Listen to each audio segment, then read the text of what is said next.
어수룩하여 이용당하기 쉬운 손님을 얕잡아 부르는 말, 호갱.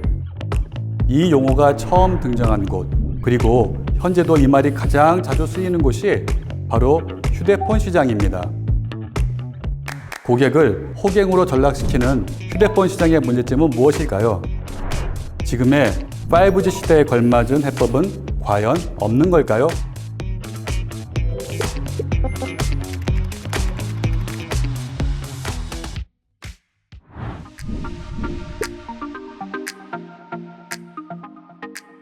휴대폰과 이동통신 서비스는 둘 중 하나만 있어서는 효용성이 없는 완전 보완제적 특성을 갖고 있습니다.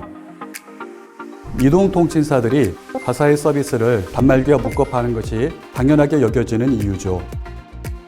문제는 이런 특성을 감안하더라도 국내 휴대폰 유통시장에서 이통사 판매망의 의존도가 지나치게 높다는 점입니다.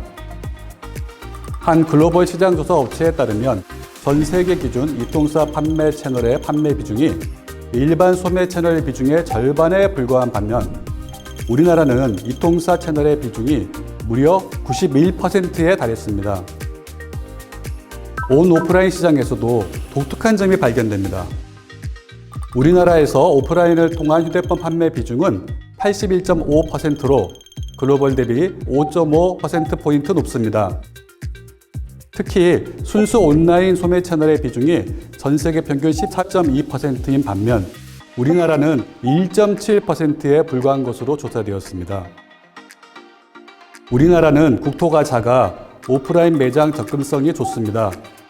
이 오프라인 매장 인프라를 가장 잘 구축한 곳이 국내 이통사들이죠. 국내 휴대폰 시장에서 이통사 판매망의 압도적 의존도는 여기에서 기인합니다.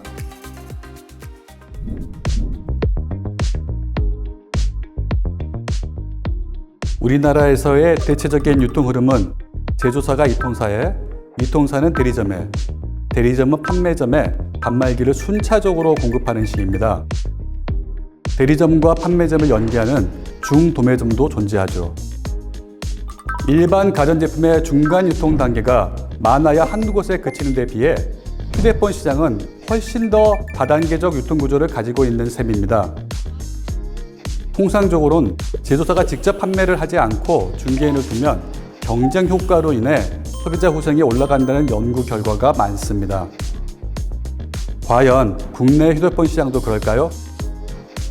키스디는 이통사의 복잡한 유통망이 휴대폰 시장에 미치는 영향에 대해 모형 분석을 진행했습니다. 그 결과를 살펴보면 첫째, 특정한 유통 단계가 시장에서 압도적 우위를 보이면 그렇지 않은 경우에 비해 경쟁이 불충분해 전체적인 사회 후생이 감소합니다. 둘째, 각 유통 단계별로 경쟁사 간 차별성이 매우 중요한데 이 차별성이 낮을수록 중개인이나 대리인을 활용한 유인이 증가하고 이로 인해 유통 단계는 복잡해집니다. 셋째, 이 경우 직접 판매와 같은 단순 유통 구조에 비해 사회 후생은 감소합니다. 결국 국내 휴대폰 시장의 유독 복잡한 유통 구조, 즉 고객을 호갱으로 만드는 현상의 근본 원인은 이동통신사 간의 차별성 부족, 각 유통 단계별 경쟁의 부족에 있다고 볼 수 있습니다.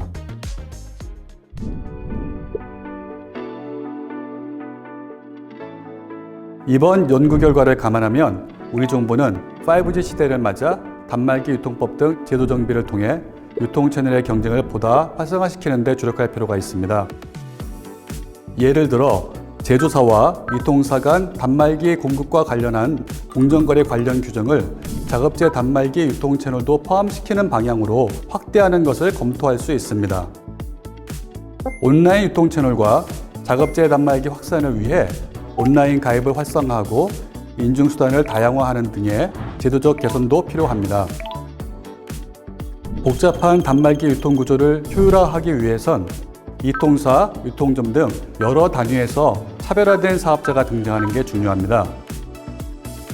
이처럼 사업자 사이의 차별성을 촉진할 수 있는 방향으로의 규제 완화를 꾸준히 추진해 나갈 필요가 있습니다.